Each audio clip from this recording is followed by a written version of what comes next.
Et je vous présente Together. Alors, Together, comme vous devez sûrement le savoir, c'est un média et un réseau qui est au service des réceptifs. Et nous nous engageons à sensibiliser les membres à l'éco-entrepreneuriat dans le tourisme face à tous ces nouveaux enjeux environnementaux. Donc, je te laisse la parole, Cécile, et bon webinaire à tous. Merci Agatha. Alors, bienvenue mesdames. Alors moi, je suis là aujourd'hui pour vous présenter African Eagle. On est réceptif en Afrique australe, en Afrique de l'Est et en Afrique de l'Ouest. Je vous ai mis la petite carte là où vous avez toutes nos destinations: Afrique du Sud, Namibie, Zimbabwe, Botswana, Kenya, Tanzanie, Éthiopie, Côte d'Ivoire et Sénégal. On fait également des petites extensions en Zambie, des petites extensions au Mozambique. Aujourd'hui, on est là pour parler de la Namibie.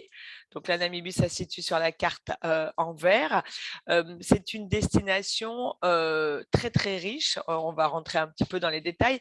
Mais globalement, on conseille un voyage en Namibie pour des clients qui, en général, ont déjà fait l'Afrique, sont des passionnés de paysages. Ce n'est pas une destination animalière. On voit un petit peu d'animaux en Namibie, mais c'est principalement beaucoup plus pour le désert qu'on va en Namibie. Au niveau des informations utiles pour un voyage en Namibie, il faut un passeport valable 6 mois après la date du retour avec 2 pages vierges minimum. Il faut bien préciser ça à vos clients parce que parfois, il se peut qu'on leur refuse l'entrée si leur passeport est trop plat. Ensuite de ça, si les clients transitent par l'Afrique du Sud, à un moment donné, il y avait quand même des soucis pour les mineurs qui ne voyageaient pas avec leurs 2 parents. Donc, c'est toujours bien de vérifier sur le site du Quai d'Orsay pour vérifier quelles sont les formalités en cours. Et bien entendu, si vous avez des devis, on vous le reprécisera si ça concerne les enfants. Au niveau de la santé, la fièvre jaune est recommandée, mais absolument pas obligatoire, sauf si vos clients arrivent par un pays endémique à la fièvre jaune, ce qui n'est pas le cas de la France. Il faut quand même savoir aussi que le vaccin de la fièvre jaune est maintenant valable à vie. Donc, en fait, c'est toujours bien si vos clients ont envie de le faire. De toute façon, ça leur servira pour d'autres destinations. L'eau du robinet, elle est potable. On conseille quand même aux gens qui ont des problèmes, qui sont un peu sensibles au niveau de leur estomac, de boire l'eau en bouteille, mais sinon, elle est potable. Au niveau du décalage horaire, il n'y a pas de décalage horaire en été et il y a 1 heure en hiver quand nous, on va passer à l'heure d'hiver. Au niveau du climat, plus c'est l'hiver chez nous, plus c'est l'été en Namibie, c'est-à-dire que là, on est en octobre, septembre, octobre, novembre sont donc le printemps et décembre, janvier, février sont l'été. Il pleut très très peu en Namibie. Janvier, février, mars, il peut faire très chaud parce que les températures ont tendance à augmenter et il peut y avoir un peu de pluie pendant cette période-là. Mais ce qui est magnifique quand il commence à pleuvoir en Namibie, c'est que d'abord, c'est très rare, comme je vous le disais. Et ensuite de ça, même dans le désert, quand il pleut, vous avez plein de petites végétations qui sortent. Il peut y avoir quelques orages, etc. Mais ce n'est pas du tout embêtant par rapport à un circuit touristique. Au niveau de l'électricité, c'est classique, il faut un adaptateur parce qu'en fait, c'est les branches, il faut c'est des prises avec 3 embouts. Donc, en fait, le mieux, c'est de prendre un adaptateur international. Au niveau de la monnaie, c'est le dollar namibien qui est indexé sur le rand sud-africain. Et donc, en fait, vos clients peuvent changer leur argent quand ils arrivent en Namibie. Et ils le rechangent avant de partir parce qu'en fait, les rands ne sont pas acceptés dans les bureaux de change en Europe. Donc, il faudra qu'ils le changent avant de repartir. Il y a quand même 300 jours de soleil par an en Namibie, ça donne envie. Donc, c'est hyper clément quasiment toute l'année. Il faut quand même prendre en considération que quand c'est l'été chez nous, c'est-à-dire juin, juillet, août, en fait, c'est l'hiver en Afrique australe. Et en Afrique australe, contrairement à ce qu'on peut penser, en fait, les nuits sont extrêmement fraîches. Donc, si vous avez des clients qui partent sur la période été chez nous, n'oubliez pas de leur dire de prendre leur doudoune, leur écharpe, de bien se couvrir parce que les nuits sont extrêmement fraîches. Maintenant, on va rentrer un petit peu dans le vif du sujet. Donc, en fait, la Namibie, vous avez la carte générale ici. Il faut savoir que vous avez seulement 2 axes routiers qui, en fait, coupent la Namibie en 4. En fait, vous avez une grande route qui traverse tout en son long et une grande route qui traverse tout dans son large, comme je viens de vous l'indiquer sur la carte. Le reste, ce sont des pistes. Donc, des pistes qui sont très bien entretenu, mais qui oblige les conducteurs, que ce soit des gens qui soient en autotour ou même nos chauffeurs guides avec les minibus ou avec les bus. En fait, on est limité à 60-80 km/h maximum sur ces pistes-là. Et du coup, c'est vrai qu'un voyage en Namibie, c'est quand même 4-5 heures facile de route par jour. Alors, on ne s'ennuie pas parce qu'on voit plein de choses intéressantes, mais c'est important de le spécifier si des fois vous aviez des clients qui n'aiment pas trop la voiture. C'est un pays qui est extrêmement grand. Donc, on va commencer par la capitale Windhoek. Alors, Windhoek, l'aéroport de Windhoek qui se trouve à 70 km de la ville de Windhoek. Windhoek, il n'y a pas de musée, il n'y a pas de spécificité très intéressante à voir. Donc, en général, les clients ne s'arrêtent pas ou s'y arrêtent la dernière nuit ou la première nuit en fonction des heures d'avion et de leur arrivée. Donc, on y passe vraiment très, très peu de temps. On va partir au nord de Windhoek, à 4h30 de route, 5 heures de route sur la route goudronnée. On retrouve le parc national d'Etosha. C'est le seul endroit où on pourra voir de la faune en Namibie. En fait, c'est un parc qui est très original parce qu'en fait, c'est un ancien lac qui s'est asséché et du coup, on retrouve c'est un petit peu côté paysage lunaire parce qu'en fait, c'est très rocailleux, c'est très aride. Donc, vous avez quelques photos des animaux qui se trouvent ici. Et également, ce qui est très intéressant, c'est que vous traversez le parc d'est en ouest. Et en fait, vous avez plein de petits points d'eau et limite, vous pouvez vous poser toute la journée autour d'un point d'eau et vous allez voir défiler un coup les impalas, un coup les autres antilopes, un coup les zèbres, un coup les gnous, un coup les lions, un coup les léopards. Donc, c'est vraiment riche en animalier sur cette zone d'Etosha. On va continuer un petit peu plus loin dans une autre région qui s'appelle la région du Damaraland. La région du Damaraland, vous la traversez et cette région-là, elle est principalement très, très riche en spécificités géologiques comme le Vinger Cliff, qui est en fait un monolithe qui est placé sur un petit monticule. On le voit, il s'érode vers le bas parce qu'en fait, il est sur une montagne qui est très venteuse. Donc, on se dit qu'à un moment donné, il va finir par tomber. Mais en tous les cas, c'est vraiment des spécificités géologiques comme la région du Vinger Cliff où vous voyez toutes ces petites montagnes érodées qui parcourent la route. On a aussi des spécificités géologiques avec une forêt de troncs d'arbres millénaires qui en fait ont été transportés il y a des centaines d'années, des millions d'années par les anciens fleuves et qui sont en fait restés là et qui se sont en fait complètement fossilisés.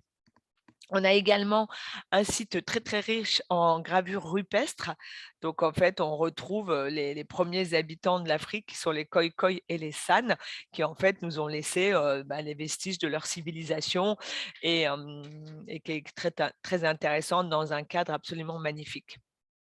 Donc, ça, c'est toute la région du Damaraland. Ensuite, si on descend sur la côte sud-africaine est très, très riche en otaries. Vous avez notamment sur Cape Cross des millions d'otaries qui sont ici. Et puis, vous allez surtout les voir aussi à Swakopmund. Donc, la Namibie, c'est une ancienne colonie allemande. Donc, vous avez des noms un peu à coucher dehors au niveau des régions qu'on visite. Et Swakopmund, c'est vraiment une ville qui est assez petite en bord de mer. Il y a de plus en plus de gens de Windhoek qui ont décidé en fait de quitter la capitale où il fait trop chaud, où il y a trop de monde pour venir s'installer sur Swakop parce qu'en fait, on perd 10 degrés en moyenne par rapport à la température qu'on retrouve dans le reste de la Namibie. Et sur la diapositive qui est ici, en fait, vous voyez bien, il y a comme une espèce de petites brumes régulièrement parce qu'en fait, vous avez les courants chauds qui rencontrent en fait l'air marin très froid qui se trouve en bord de côte et du coup, ça peut être facilement couvert un petit peu comme ça. Sinon, vous avez des très beaux hôtels sur Swakopmund, vous avez plein de restos et vous avez la possibilité de faire énormément d'excursions au départ de Swakopmund. Vous pouvez aller faire du 4x4 dans les dunes. Donc, en fait, c'est des 4x4 qui longent la côte, qui montent dans les dunes, qui se jettent littéralement dans la mer. Et en fait, le 4x4 monte et ensuite, vous faites, quand le 4x4 arrive sur l'arête de la dune, en fait, le poids du véhicule fait crisser le sable. Et du coup, en fait, les voitures descendent comme ça. C'est très, très impressionnant. Vous avez également à quelques kilomètres de Swakopmund une plante qui est un véritable spécimen pour les botanistes, puisqu'en fait, elle est au milieu du désert. Elle n'a pas d'eau puisqu'il pleut quasiment jamais. Elle continue à vivre et à grossir. Et en fait, elle se nourrit de l'humidité le matin et le soir, au moment du lever du soleil et du coucher du soleil. Et en fait, c'est cette eau ou ces petites gouttelettes qui lui permettent de continuer à vivre dans le désert. On retrouve également la vallée de la Lune, qui se trouve à peu près 35-40 minutes de la ville de Swakopmund. Et puis, à 30 minutes au sud de Swakopmund, on retrouve la lagune de Valvisbé. Et là, en fait, on conseille fortement à tous les clients de faire une croisière en bateau dans la lagune de Valvisbé parce que ça va leur permettre d'aller voir otaries, pélicans, oiseaux. On va voir aussi tous les bateaux parce qu'en fait, le port de Valvisbé est un port énorme au niveau de réapprovisionnement des bateaux. Donc, c'est vraiment c'est une croisière qui dure environ 3 heures pour toute la matinée.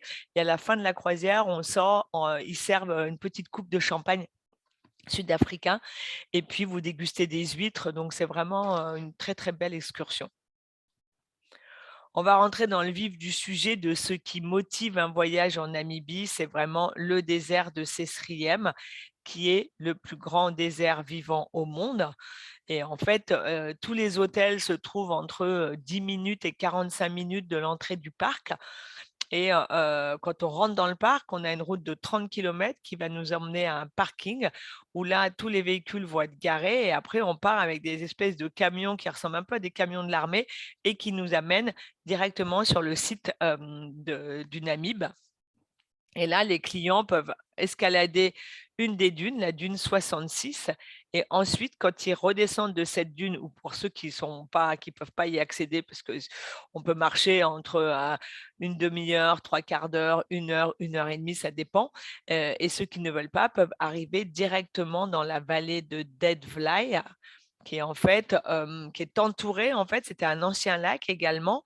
L'eau s'est retirée, c'est complètement asséché. On a toutes les dunes qui forment comme un grand cercle autour de Deadvlei et vous avez tous les arbres morts. On le voit bien sur la photo, vous voyez quelqu'un qui descend de la dune, donc qui la remonte d'ailleurs et qui ensuite peut accéder à Deadvlei. Voilà, je vous laisse regarder les photos parce que c'est vraiment des paysages fabuleux et c'est vraiment très, très beau.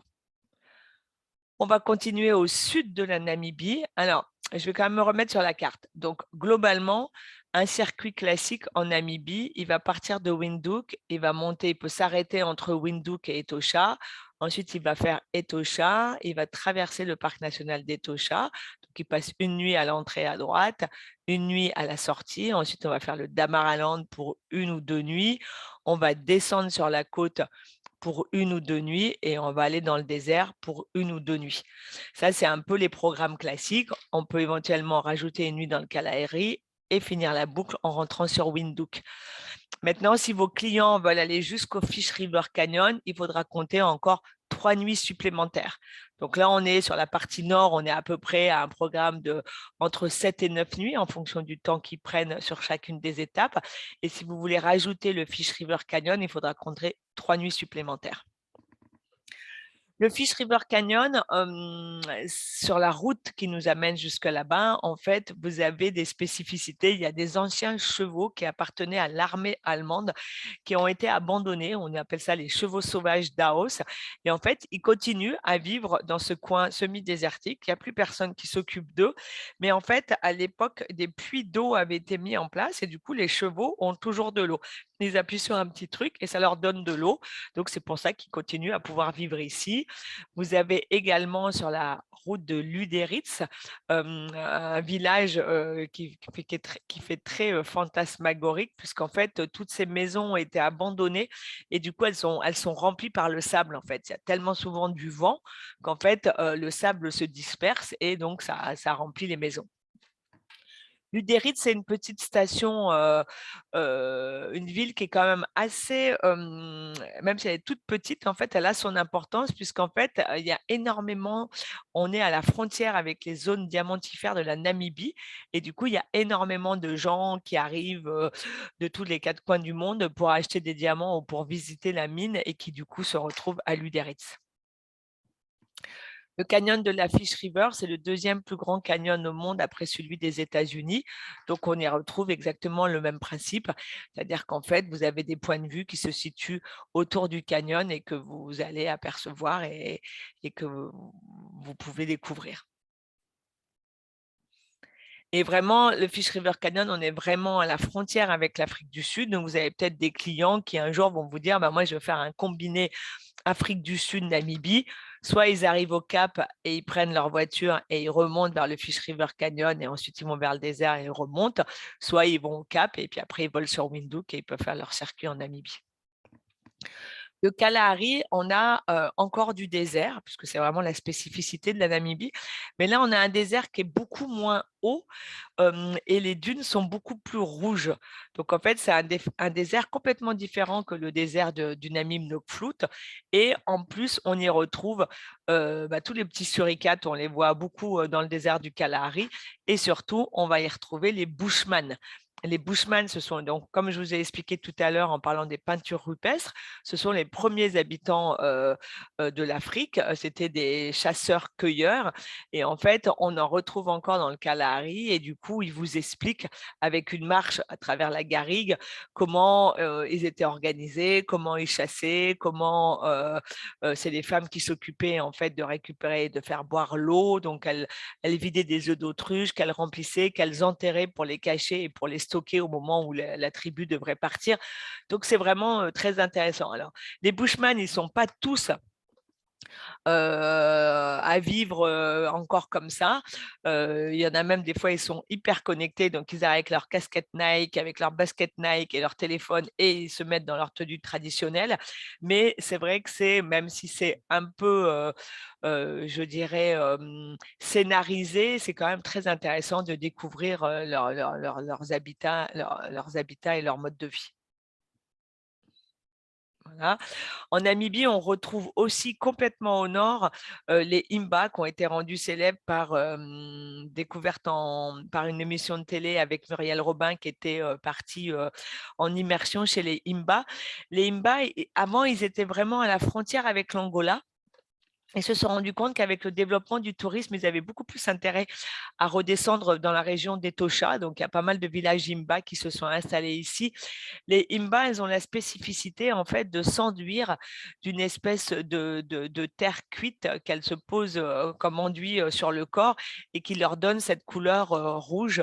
Et c'est ça qui les protège des insectes, qui leur donne aussi ces coiffures absolument fabuleuses. Donc, ce sont que des villages reconstitués, en tous les cas, qu'on peut visiter avec les Imba. Et puis dans le Kaokaland, on va retrouver, on est vraiment un peu en dehors des sentiers battus, on remonte vraiment vers l'Angola, on retrouve les plein des Pupas, on retrouve des chutes, excusez-moi, avec les Ruacana Falls et les chutes des Pupas. Mais ça fait beaucoup de kilomètres en plus, donc c'est vrai que je vous les montre là, mais ça ne fait pas partie des circuits classiques.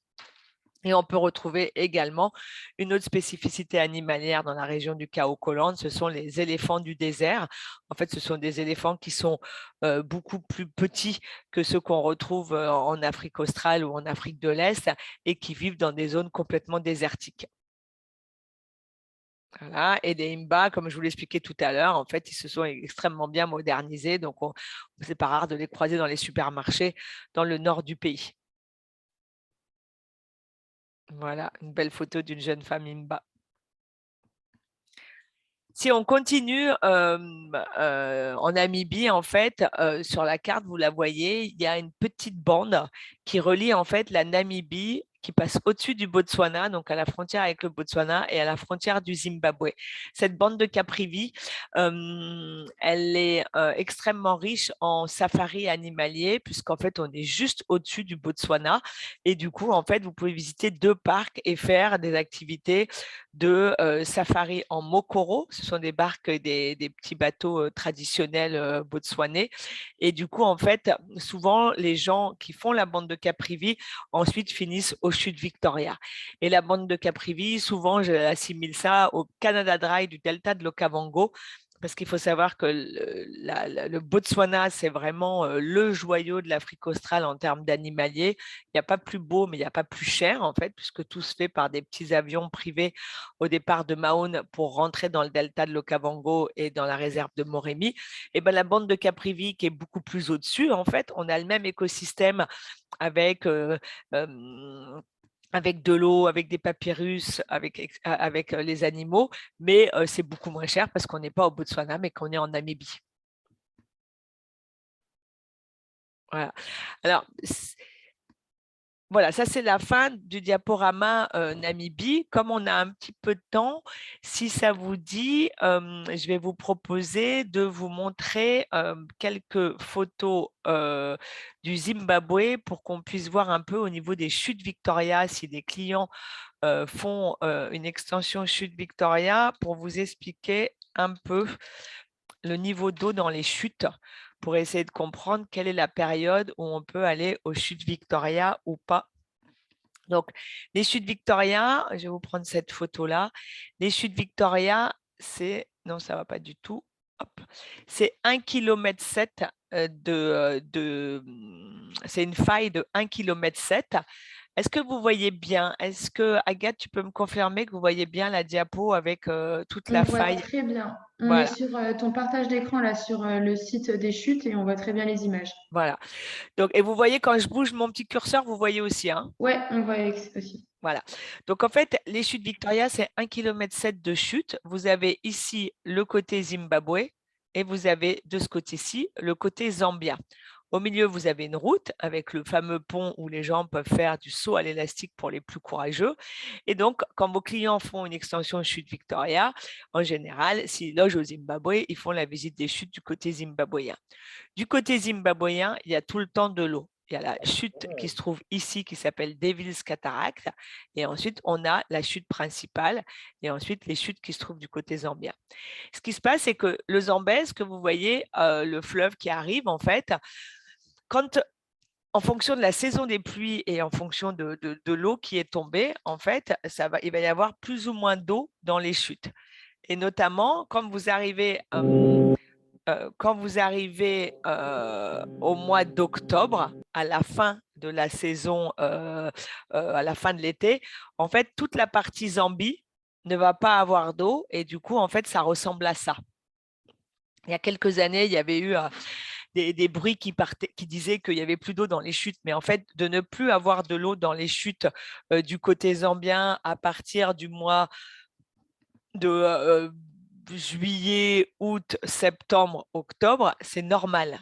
Voilà. Et puis à partir du mois d'octobre, la saison des pluies recommence et au fur et à mesure, en fait, les chutes vont se remplir et vont recommencer à prendre vie. Et cette photo-là, par exemple, c'est quand il y a des chutes, quand l'eau est pleine dans les chutes. Et en général, c'est décembre, janvier, février, mars. Et puis après, à partir d'avril, ça va diminuer, ça va diminuer, ça va diminuer.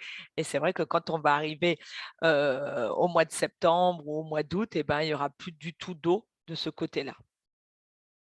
Voilà. Je vais maintenant vous remontrer également sur le site d'African Eagle. Je vais me remettre là-dessus. Je vous enverrai, si vous voulez, après le webinaire, pour ceux qui veulent, on a un site B2B chez African Eagle. Donc là, vous retrouvez toutes nos destinations. Soit vous pouvez trouver les informations sans avoir de mot de passe, et dans ces conditions, ça sera des tarifs publics. Mais sinon, sur ce site-là, en fait, vous pouvez retrouver tous les devis qui ont été faits par mes équipes. Vous pouvez également trouver tous nos départs garantis. Donc, si on prend sur la Namibie, sur 2023, on va avoir un programme de 8 nuits, un programme de 12 nuits et un programme de 15 nuits, qui sont des programmes avec énormément de départs. On a à peu près 2 départs par mois. Quand vous êtes ici, vous pouvez voir ceux qui sont en activité, ceux qui sont déjà vendus et pour combien de personnes. Et du coup, c'est très facile pour vous de savoir s'il y a de la place. Ces départs garantis sont francophones systématiquement et sont garantis pour 2 personnes minimum. Voilà. Et si vous avez besoin de voir le programme, vous cliquez sur le titre et vous avez accès au programme de la Namibie. Donc là, on a vraiment le grand tour, comme je vous l'ai présenté avec le diaporama, où vous montez sur Etosha, vous faites le Damaraland, vous descendez sur Walvis Bay et Swakopmund, vous faites le désert du Namib, vous descendez voir les chevaux sauvages et le canyon de Fish River et vous remontez par le Kalahari. Donc, on a vraiment le programme complet avec tout ce qui est inclus au niveau du programme.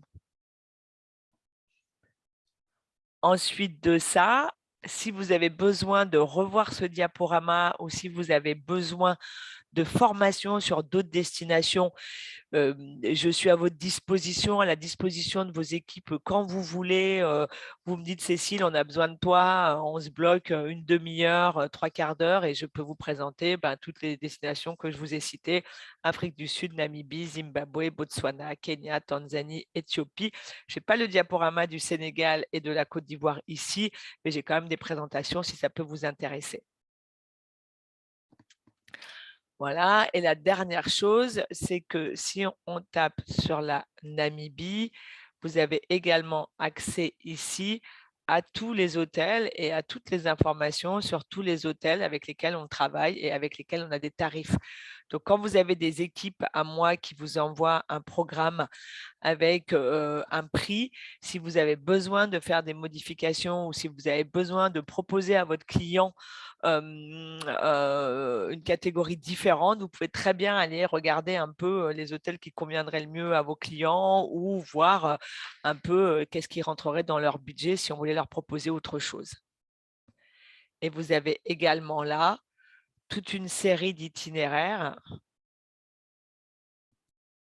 sur la destination. Alors, ça rame un peu, mais ça va arriver, où vous avez effectivement des programmes, où là, vous avez le programme complet qui va même jusqu'aux chutes Victoria et qui passe donc par la bande de Caprivi. Vous avez également des circuits voyage de noces en 14 nuits. On a un peu fait pas mal de modèles pour vous permettre, en fait, et permettre à nos équipes de vous répondre le plus rapidement possible. Voilà. Est-ce que vous avez des questions? Est-ce que c'était clair? Est-ce que vous avez envie que je vous présente une autre destination? Voilà, je vous laisse vous exprimer. Alors, merci Cécile, c'était très clair ta présentation. Il y a Caro qui a posé une question. Elle demande pour les groupes, le maximum de personnes est de combien? Alors, pour les groupes, c'est vrai que globalement, en Namibie, on a un gros problème de disponibilité. Donc, c'est une très bonne question parce que déjà, même pour vos individuels, quand mes équipes vous envoient un programme, il faut quand même prévenir vos clients qu'en Namibie, en fonction de la disponibilité, on va trouver des hôtels similaires, mais ça ne sera pas forcément les hôtels qui veulent parce que c'est extrêmement difficile de trouver de la place. Pour les groupes, en général, une vingtaine de personnes, 24, c'est quand même super. Voilà, parce que ça nous donne plus de chances de pouvoir trouver des hôtels qui ont la capacité, qui ont 12 chambres, 15 chambres, mais au-dessus, c'est plus complexe. Ok, très bien. Patricia dit aussi que c'était très clair. Est-ce que vous avez d'autres questions? Vous pouvez les poser à l'oral ou par écrit comme vous le souhaitez.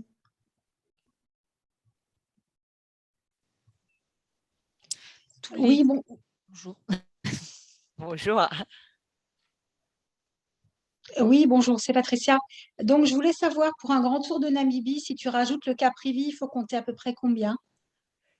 En fait, tu vois, on l'a là, le cross-country en Namibie en 19 nuits. Tu vois, alors celui-là est très grand, mais on va voir si j'ai pas que un petit truc sur la bande de Caprivi. Tu vois, un Namibie, Botswana, Victoria Falls en 13 nuits. T'es quand même, bon, où là, ils font quand même beaucoup de temps dans les parcs. On est quand même sur du 3 800 €, quoi. Ok. Mais après, c'est extrêmement… Moi, je ne fais pas les devis, en fait. Donc, je n'ai pas vraiment les prix comme ça en tête. C'est un peu… je ne suis pas très forte en termes de prix. Mais si tu veux, on peut demander au bureau de faire une extension. Parce que si tu veux, l'extension, ça dépend si elle est en autotour, si elle est en circuit guidé. Donc, si on reprend notre brochure, par exemple, et qu'on regarde le départ garanti, on va regarder avec ça, parce qu'on a la brochure. On va prendre la brochure 2023, refresh. On va ouvrir celle-là. Donc là, vous avez sur la brochure que je comptais vous envoyer après, vous avez tous nos départs garantis avec toutes nos dates. Et du coup, on va aller voir sur la Namibie pour voir à peu près la différence de tarifs. Donc, on a le parcours et le grand tour. Et est-ce qu'on en a un? Et on en a un qui fait Caprivi, Botswana et Victoria Falls. Donc, Oui. en Namibie, par exemple, pour un 8 nuits, on est à 2 499 € à peu près. Alors, ces tarifs-là sont commissionnables. Hein. Ils sont commissionnables à 15%. Mais on est sur 2400 ou 2500 pour un 8 nuits. Et quand on fait la bande de Caprivi et les chutes Victoria, on passe quasiment au double, hein, D'accord. même plus qu'au double. Parce que là, on va quand même faire le Namib, Swakop, la région du Damaraland, et puis après Etosha. Et ensuite, on rentre vers Rundu, Divundu, donc la partie bande de Caprivi pour aller jusqu'aux chutes Victoria. Ok. En fait, c'est la complexité de la bande de Caprivi, c'est effectivement son prix. Parce que dans la mesure où, en fait, les véhicules sont obligés de repartir du Zimbabwe pour rentrer tout seul sur Windhoek, que ça soit quand les gens font un autotour, le drop-off du véhicule est hors de prix. Et c'est pareil au niveau de notre véhicule avec un guide, c'est qu'en fait, notre véhicule et le chauffeur, ils mettent 3 jours avant de rentrer, quoi. Donc, c'est vrai que Oui. ça a une incidence sur le prix de façon assez conséquente. Mhm. On a également un programme qui est quand même très sympa. Moi, j'ai eu la chance de vivre pendant 3 ans au Chutes Victoria, donc je suis une fan inconsidérée du Zimbabwe. Mais c'est vrai que le Zimbabwe, c'est très peu connu. Donc les gens, et puis c'est vrai que c'est cher, mais du coup, là, on a quand même un chouette programme départ garanti qui découvre le Zimbabwe. Et pour des clients qui vous posent la question de faire le Zimbabwe ou la Zambie, surtout, n'hésitez pas à leur proposer ce départ garanti.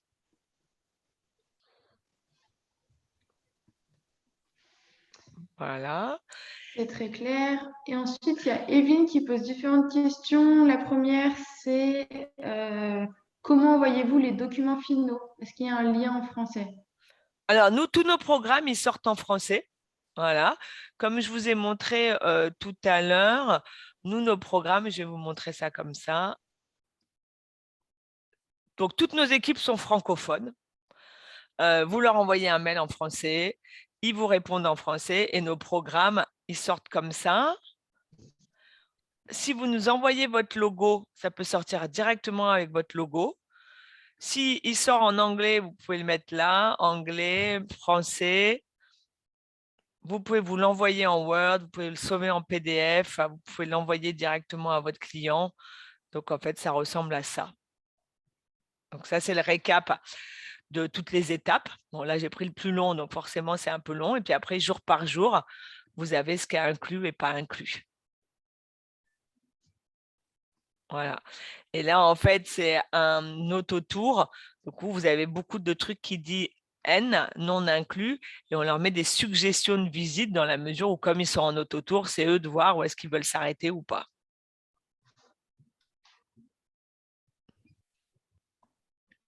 Ok, parfait. Et ensuite, est-ce que tu peux en dire davantage sur les croisières suggérées? La croisière, Ouais. elle est géniale. Moi, j'aime beaucoup parce que On part le matin dans la baie de Valvisbae, il faut monter, alors on se balade, on voit toutes les plateformes de guano. Donc le guano, c'est les cacas des oiseaux qui sont récupérés, qui sont après exportés et qui sont vendus parce que c'est des super fertilisants. On voit tous les bateaux qui sont en train d'attendre de se faire réparer ou des équipages qui sont descendus à bord dans la ville de Valvisbae. Et puis surtout, au niveau animalier, en fait, ils vont faire monter une otarie sur le bateau, ils vont tendre des poissons, puis il y a les pélicans qui vont arriver, qui vont attraper les poissons qui sont dans leurs mains. C'est vraiment une très, très belle croisière. Et si vous pouvez, ou si vos clients ont du temps, idéalement, c'est de faire le combo qui te fait donc cette croisière le matin et qui, l'après-midi, va faire le 4x4 dans les dunes, comme je vous l'ai raconté tout à l'heure. Après, on peut faire du survol de petits avions et de la côte namibienne. Donc, en fait, la Skeleton Coast, toute la côte qui se trouve ici, en fait, ça s'appelle la côte des squelettes, parce qu'en fait, il y a énormément de bateaux qui ont fait naufrage parce qu'en fait, il y a des super gros courants. Et du coup, en fait, cette côte-là qui est magnifique, puisqu'en fait, on a le désert qui se jette littéralement dans la mer. En fait, vous pouvez faire des survols de cette côte-là aussi. Vous pouvez faire du kayak dans la baie de Valvisbae pour aller apercevoir les otaries, les dauphins et les pélicans. Donc, il y a vraiment pléthore d'activités à faire. Ok, super. Ça donne envie en tout cas. Bah ouais, il n'y a plus qu'à. Est-ce que vous avez encore d'autres questions? Peut-être que Cécile, tu as des questions qu'on te pose fréquemment et que tu aimerais revenir dessus ou... Moi, Non, j'avais en juste... fait, ouais, vas-y. J'avais juste une question. On peut le faire en 4x4 en autonomie. On peut le faire aussi avec un chauffeur guide ou est-ce qu'on peut le faire aussi en camping? Alors oui, tu peux le faire en camping, Caro. En fait, il y a souvent la formule où les gens louent un 4x4 équipé, d'accord, avec la tente qui est sur le toit. Ça se fait pas mal en Namibie. Et sinon, tu peux le faire dans une petite voiture catégorie B avec ta toile de tente et tu as des campings à peu près partout. Mais on préconise plutôt une petite voiture ou plutôt un 4x4? Tu peux le faire 95% ou allez, 98% des gens qui font du camping en Namibie louent un véhicule avec la tente sur le toit. D'accord. Voilà. Mais en fait, c'est loup parce qu'ils trouvent ça fun et que c'est vrai que c'est sympa. Maintenant, je sais que tu as des campings classiques et je pense que tu pourrais le faire très bien avec ta tente classique. D'accord. Mais le mieux, c'est d'aller plutôt dans les lodges parce qu'ils sont vraiment, c'est plus agréable que. Après, c'est vrai que si tu veux, c'est déjà un pays qui est grand au niveau des étapes. Tu n'as pas grand-chose. C'est quand même, tu as plein d'endroits tu voyages, que tu traverses où il y a pas âme qui vivent, en fait. On est vraiment dans un pays qui est vide, en fait. Après, tu as énormément de gens qui adorent faire du camping dans ce système-là. Après, voilà, c'est vraiment un choix. C'est un choix de budget. C'est un choix de… Après, ce que tu peux conseiller à tes clients, c'est de faire un mixte, tu vois, de faire du camping et de temps en temps se poser dans un lodge sympa. Mais ça, après, c'est vraiment, tu as des gens qui sont fans de camping, ils ne veulent surtout pas aller dans un hôtel. D'accord, ok. Donc, c'est vraiment, tu peux le faire comme tu veux, en fait. D'accord. Merci. De rien. Et en autotour, en fait, que ce soit en autotour en camping ou que ce soit en autotour classique, c'est vrai que c'est hyper facile à faire. Les gens ne peuvent pas se perdre parce que de toute façon, quand on les accueille, on leur donne une carte qui est hyper bien faite. Il n'y a que 2 routes en Namibie qui sont les routes goudronnées, puis après, tu as des grandes pistes, mais c'est vraiment très, très facile de se repérer. On est vraiment, et même par exemple, des clients qui n'aiment pas trop conduire dans les grosses villes, en fait, dès qu'on sort de Windhoek, il n'y a personne, quoi. Vous faites 200 km, vous ne voyez pas un chat. D'ailleurs, quand vous crevez, vous vous dites, mince, il n'y a personne, quoi. En parlant des autotours, il y a Evelyne qui demande combien de temps avant pour réserver, car ils ont souvent eu des problèmes de disponibilité pour les véhicules pour les autotours. Alors, effectivement, la grosse problématique de la Namibie, c'est que en fait, il faut s'y prendre hyper à l'avance parce que c'est hyper prisé par les Allemands qui s'y prennent 1 an et demi à l'avance et que du coup, bah, ça arrive régulièrement qu'à partir du mois d'avril, quand on veut réserver quelque chose en Namibie en juillet, août, on ne trouve plus rien. Il n'y a plus de voiture, il n'y a plus d'hôtel, c'est une vraie galère sans nom, quoi. Donc, en fait, soit vos clients s'y prennent à la dernière minute et sont prêts à accepter qu'on module le programme en fonction de ce qu'on arrive à trouver. Mais c'est vrai que idéalement, il faut s'y prendre 1 an à l'avance, quoi. Ok, Ou donc alors, ça il faut mérite prendre les, d'être dé- clair. ou alors, il faut prendre les départs garantis parce que nous, on a les chambres et que du coup, c'est tranquille. Ça peut être une solution alors. Tout à fait. Il n'y a pas d'autres questions pour le moment? Est-ce que vous voulez, alors ça c'est une vraie question, comme il nous reste un petit peu de temps, soit on arrête là et comme ça vous retournez à vos bureaux parce que je suis sûre que vous avez plein de boulot et que c'est un peu intense, soit si vous voulez, on peut très rapidement faire un petit point sur un brief de 3 minutes sur chaque desti pour savoir qu'est-ce qui fait qu'on fait un voyage en Afrique du Sud, un voyage au Kenya, un voyage en Tanzanie, voilà. Je pense que ça peut être intéressant que tu fasses ce petit point. En plus, il nous reste un peu de temps, donc ça peut être cool. Les personnes qui préfèrent y travailler, de toute façon, il y aura le replay de ce webinaire-là. Juste avant, il y a une question encore de Evelyne qui demande si on tombe en panne, avez-vous un système pour que le client puisse rejoindre quelqu'un?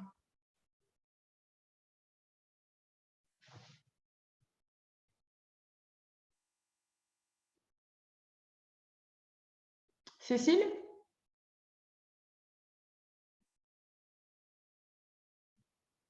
Alors, je ne sais pas si Oui, oui, vous non, entendez. c'est bon, j'avais Ah, appuyé sur un petit bouton. Excusez-moi. ok, bah, Donc, parfait. oui, on a un numéro d'urgence.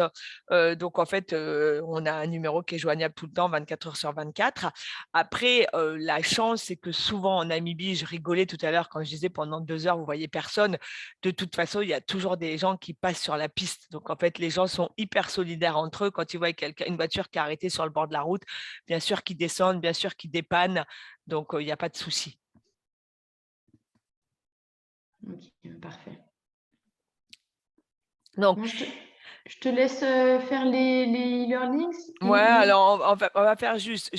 L'Afrique du Sud, c'est vraiment une destination qui convient à tout le monde de 7 à 77 ans. C'est vraiment les États-Unis de l'Afrique. On va en Afrique du Sud pour la culture, l'histoire, les animaliers, la bonne nourriture, les super vins, les super paysages. Donc c'est vraiment un pays qui convient à tout le monde. C'est hyper aseptisé et globalement, en fait, on a la partie historique avec Pretoria et Johannesburg. On a la région du Mpumalanga avec vraiment le canyon de la Blythe River et des spécificités géologiques aussi avec des prises de vue magnifiques. On a bien entendu le parc Kruger avec la partie animalière. On va pouvoir faire du safari. Soit encore une fois, on fait un autotour en Afrique du Sud, soit on a des circuits guidés. Et quand vos clients sont en autotour, ils peuvent aussi dormir dans des réserves privées. Et en fait, là, ils vont être en pension complète avec les activités et ils partiront en safari en 4x4 avec un ranger, avec un pisteur.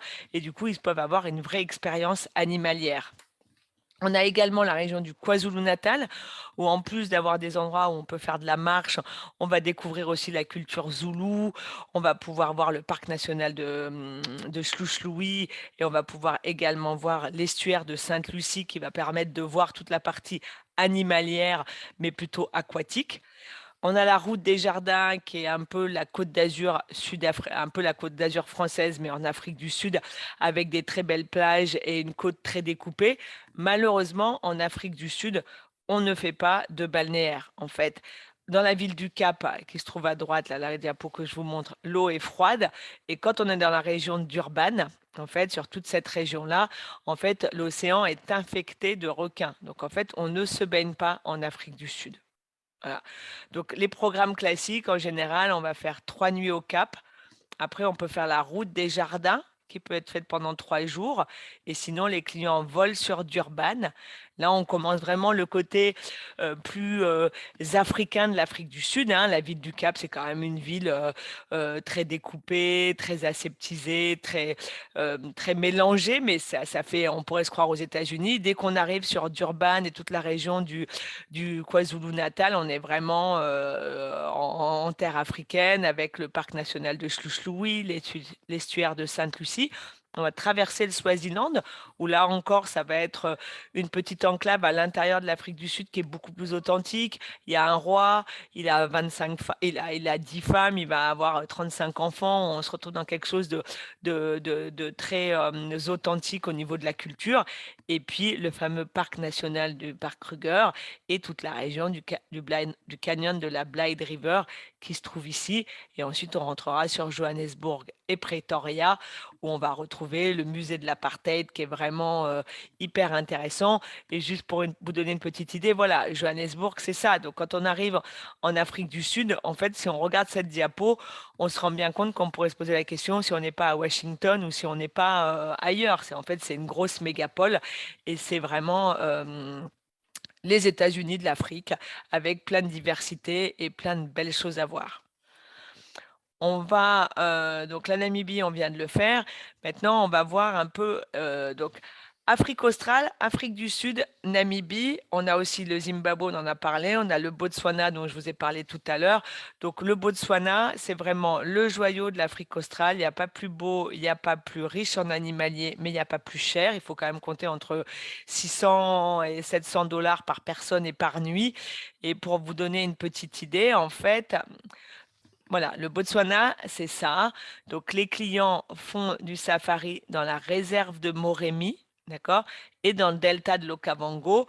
En fait, le Botswana, il y a une faille géologique dans la bande de Caprivi et du coup, il y a un fleuve qui rentre. Et en fait, ce fleuve-là, il est unique au monde parce qu'en fait, il rentre comme une espèce de grande pieuvre et en fait, il ne se jette nulle part. Il s'arrête dans la région de Mahone et au milieu, vous avez la réserve de Moremi, qui est la réserve incroyable au niveau animalier. Vous avez vraiment de tout. Et du coup, les clients prennent des petits avions, des petits Cessna et font des sauts de puce entre la partie basse du delta de l'Okavango et la partie de la réserve de Moremi.